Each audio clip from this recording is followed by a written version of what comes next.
Amigo, hoje nós vamos apresentar o último vídeo da série Osteoporose, em busca do cálcio perdido. Sou o Dr. Marcos Antônio Chueda e hoje nós vamos falar sobre osteoporose.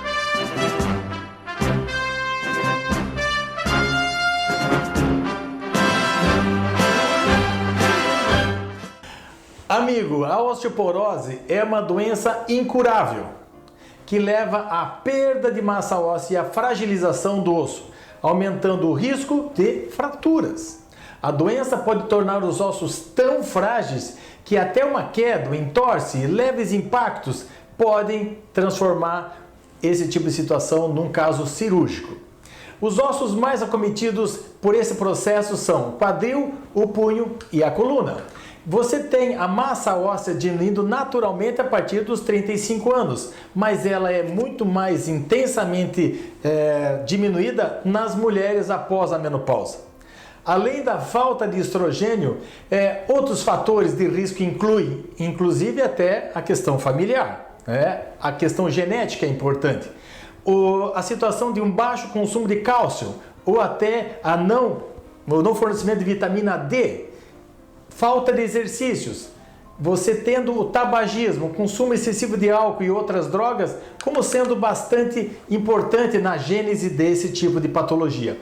No Brasil, cerca de 10 milhões de pessoas vivem com osteoporose. E essa doença, fragilizando o esqueleto, aumenta o risco de fraturas e com isso toda a situação de você ter um comprometimento para internações hospitalares. O osso normal, o osso não é maciço, como você pode imaginar. O nosso esqueleto ele tem, no caso, uma estrutura que sustenta o peso, mas ele, além disso, ele fomenta o quê? A formação de células sanguíneas e várias outras situações que ele normalmente vai deixar você mais saudável. A parte externa do osso, a cortical, ele é compacto, tem uma aparência sólida, porém o interior dele é trabeculado e tem uma aparência de uma esponja. É através desses espaços que passam os vasos sanguíneos que vão fazer, no caso, toda a parte de estruturação interna da medula óssea. O osso é composto por uma parte orgânica e outra mineral. A parte orgânica é feita por, eventualmente, colágeno e a parte inorgânica, fosfato de cálcio, fósforo e cálcio. Como já foi dito, o osso não é uma estrutura sem vida, com uma função apenas de sustentação mecânica do corpo. Os ossos estão em constante renovação, um processo necessário para que você tenha pequenas lesões sanadas. Então, o nosso corpo encontra-se permanentemente danificando-se e reparando-se. Para se manter forte e saudável, o osso necessita do aporte constante de minerais, como cálcio, fósforo e cuja concentração do sangue é regulado pelas paratireoides. A paratireoide são glândulas localizadas na base do pescoço e em cima da tireoide, sendo responsável pelo controle dos níveis de cálcio e fósforo nos ossos e sangue. Pela excreção urinária, esses minerais passam pelos rins e vão eventualmente sendo eliminados. E a concentração de vitamina D no sangue faz com que você tenha um osso geralmente sempre com bastante recurso de minerais vindos do sangue. A osteoporose, portanto, é um distúrbio no qual a redução da massa mineral, tanto no osso cortical como no trabecular, leva a uma grande redução da densidade desse osso. Como vocês podem ver aqui, ela, com o passar do tempo, vai enfraquecendo. E esses traumas, que eventualmente antes eram normais, acabam sendo patológicos com o passar da idade. Então, o nome osteoporose significa osso poroso, que é um osso com menos densidade. A partir dos 30 anos, então, o processo de reabsorção do osso começa a ficar mais intenso e, eventualmente, a produção do osso novo acaba sendo meio que diminuída. A osteoporose, além de reduzir a densidade, também causa distúrbios na arquitetura do osso, contribuindo ainda mais para a sua fragilidade. Os fatores de risco, vamos recuperar um pouquinho da memória das outras aulas. Sexo feminino, 70% dos casos ocorrem em mulheres. Caucasianos, a raça branca e asiáticos. A baixa estatura e baixo peso. A história familiar de osteoporose, isso é importante. A menopausa, em que você acaba tendo um distúrbio na questão hormonal. O sedentarismo, a baixa exposição solar, a baixa ingestão de cálcio e vitamina D e o consumo de outras drogas ou até álcool e o fumo. Doenças associadas. Os pacientes que apresentam algumas doenças como anorexia nervosa, depressão, hipertireoidismo, mieloma múltiplo, anemia perniciosa, doença celíaca, síndrome de Cushing e doenças de Crohn têm uma situação muito mais propensa à osteoporose. E você pode, claro, ter os medicamentos associados que determinam uma diminuição dessa concentração, como os corticoides, a situação como heparina, furosemida, ciclosporinas, inibidores da bomba de próton, como são omeprazol, pantoprazol. Isso acaba determinando uma propensão, como também o lítio, que é usado para as bipolaridades. Sintomas da osteoporose. A osteoporose é uma doença silenciosa. Eu sempre brinco que é uma bomba relógio. Uma hora vai explodir e você acaba nem tendo a situação, pelo menos normativa, de sentir sintomas piorarem. Ela vai ter sintomas nas fases mais avançadas. E basicamente o sintoma que mais vai ser presente é dor óssea. Principalmente dor nas costas, em que você vai ter, com certeza, a coluna sendo esmagada aos poucos, né? E além disso, a tua estatura vai diminuir pelo colapso das vértebras na coluna. A fratura que eventualmente chama mais atenção é a fratura do colo do fêmur. E esse você vai ter com certeza indicações até cirúrgicas. Então, todos os anos em todo o mundo, dezenas de milhares de idosos precisam do atendimento devido a esse tipo de fratura. E quanto mais idoso for o paciente, mais grave é a fratura. Essas fraturas, então, do colo do fêmur, das vértebras, são bastante comuns e, eventualmente, podem ser associadas às fraturas do punho, nas quedas, e das costelas. Importante sintoma que muitas vezes aparece antes mesmo de qualquer outro tipo de sintoma pro osteoporótico. Diagnóstico é feito basicamente por densitometria óssea. O que é esse exame? Esse exame vai fazer a medida da concentração óssea, geralmente no colo do fêmur, na coluna e pode eventualmente ser feita no punho também. São feitos vários comparativos com a população normal, em que você vai ver dentro desse tipo de estudo, coluna e quadril, quanto é que você tem em comparação à população, a tua densidade óssea. Diagnóstico então é feito pela questão da densitometria do ponto de vista laboratorial, de exames, mas a suspeita clínica tem que ser feita antes pelos critérios maiores e menores. Vamos entrar agora na questão específica dessa aula, que seria o tratamento. Bom, o tratamento para uma patologia que não tem cura. Então você está enxugando o gelo, você vai fazer toda uma situação para que você tenha condições, para que o paciente não tenha fratura e que você consiga reverter o processo que vai, com certeza, diminuir a densidade óssea. Então, o tratamento vai evitar o que? A progressão da doença. E você tem esse tipo de tratamento como sendo basicamente preventivo. A osteoporose, então, naquele ditado, prevenir é melhor do que remediar, é verdadeiro. Uma vez que você tem essas lesões causadas pela questão da osteoporose, sendo praticamente irreversíveis e até imperceptíveis.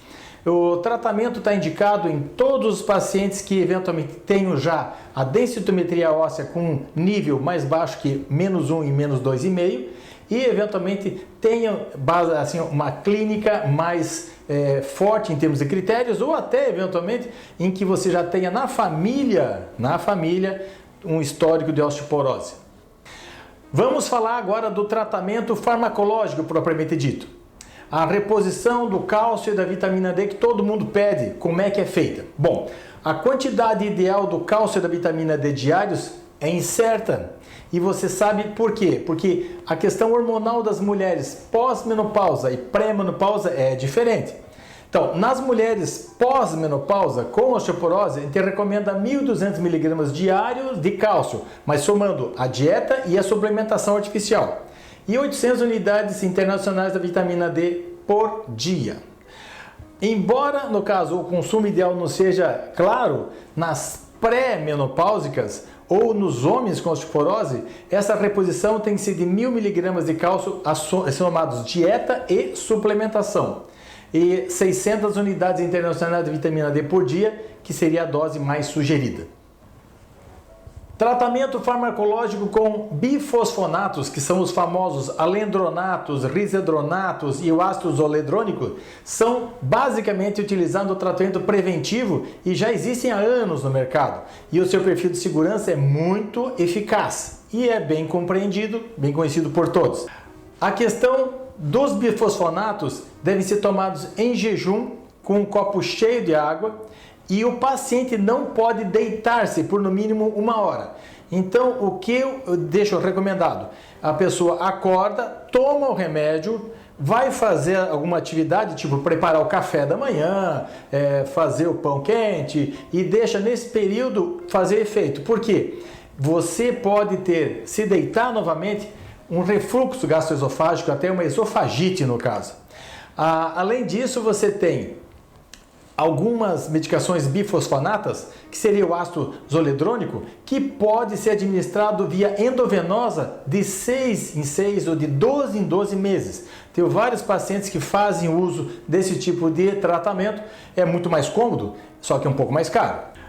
Como muitas vezes a osteoporose é determinada por uma alteração hormonal, você pode fazer o tratamento com estrogênios e essa reposição hormonal. Era muito usado pela questão específica até um passado recente para repor, mas o aumento de risco de doenças cardiovasculares, trombose e câncer de mama foi deixando o uso dele um pouquinho mais, digamos dizer, reservado. Então você tem hoje o raloxifeno, que ele é, na verdade, um modelador seletivo do receptor do estrogênio. E é uma medicação que age como se fosse o estrogênio, mas não é hormônio. Então ele tem esse benefício de ter os efeitos do hormônio sem ser o hormônio. No tratamento, vocês lembram que eu falei lá atrás que a paratireoide produz um hormônio que vai ser estimulante à formação do osso. Existe hoje a teriparatide, que é uma medicação que faz exatamente esse efeito, que estimula, como se fosse o hormônio da paratireoide, a colocação desse estoque ósseo perdido. É um dos medicamentos mais promissores no tratamento. Ainda não tem estudos completos sobre seu perfil de segurança e eventualmente vai para ser usado mais ou menos em torno de 1 a 2 anos. Uma das maneiras em que vai ser tratada a osteoporose no futuro é o uso do denosumab. O denosumab, ele é uma medicação nova que age reduzindo a absorção do osso e aumentando a formação de um osso novo, o que resulta de uma maior densidade óssea. A administração é muito confortável porque ela é uma injeção subcutânea a cada 6 meses. Esses resultados, apesar de serem bons, ela não foi totalmente liberada porque ela ainda está em comparação aos placebos, etc. E as fraturas eventualmente são evitadas, como são evitadas pelo ácido zoledrônico. A certeza é que geralmente esse tratamento existente já vai fazer você ficar menos desconfortável com uma fratura no futuro. Todo o tratamento farmacológico não deve ser substituto do tratamento não medicamentoso. Então, além do tratamento com medicação, é importante implementar mudanças nos hábitos de vida de quem tem osteoporose ou quem eventualmente já tem uma tendência a ter osteoporose. Abandono do cigarro, evitar bebidas alcoólicas, começar a praticar exercícios, musculação, academia, caminhadas, bicicleta, o consumo de alimentos como o leite e derivados, legumes verdes, cereais, frutos secos e peixe ajudam a preservação do teu osso. E, além disso, é importante a exposição solar. 20 a 30 minutos de sol por dia, entre as 6 horas da manhã e 10 da manhã, que seria o horário mais indicado. E, eventualmente, não precisa estar nu para tomar sol, apenas 25% do corpo precisa estar expostos para que você tenha uma produção adequada de vitamina D. Não vai para o sol de pijama também, por favor. Portanto, amigo, um resumo da ópera. A osteoporose, ela tem que ser primeiro diagnosticada. Você tem que saber que tem osteoporose. E, além disso, medir quanto é que você tem de osteoporose. Isso hoje é possível. Segunda etapa, tratamento. O tratamento vai, com toda certeza, mudar a sua vida. Porque tu vai ter que fazer exercício, tu vai ter que começar a se expor ao sol, vai ter que mudar a sua alimentação, o hábito do tabagismo, do alcoolismo vai ter que ser controlado, se não extinto. E você vai ter que usar medicação, que hoje em dia ela está à sua disposição, quer seja com medicações diárias, com suplementação vitamínica ou de cálcio, ou até eventualmente com medicações mais poderosas que podem ser feitas diárias, mensais ou até semestrais. O tratamento existe, só você tem que, primeiro, descobrir que você ou os seus familiares têm essa doença. O primeiro passo para você vencer uma doença é você conhecer a doença. Perfeito? Um prazer sempre estar aqui falando com vocês. Nos acompanhe nas redes sociais, dê o joinha, dê o ok, dê o like e a gente vai com toda certeza trazendo rotineiramente mais novidades para vocês. Muito obrigado!